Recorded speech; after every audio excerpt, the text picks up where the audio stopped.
Hello મિત્રો, સ્વાગત છે મારા નવા વિડીયોમાં।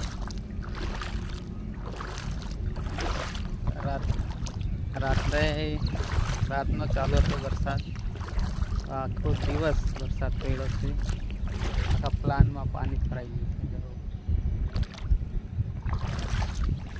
આ બાજુ પણ ભરાઈ ગયેલું છે, આ ડીસો નીચે।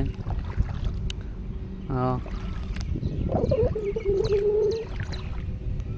સવારનો જ ચાલુ હતો વરસાદ, આ પૂરો પ્લાન ભરાઈ ગયેલો છે।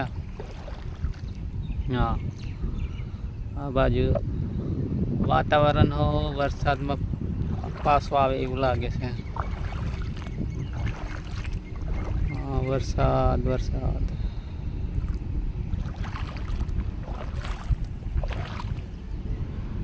પગ પણ આટલા બુડી જાય છે।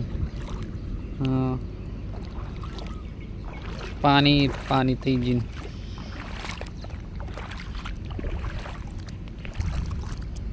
આ બાજુ પણ જોઈ શકો છો, પાણી બહુ પાણી છે। જુઓ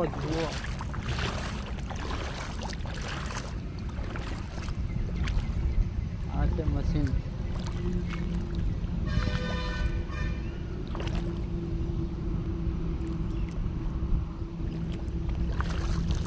લાઈક કરો, ફોલો કરો।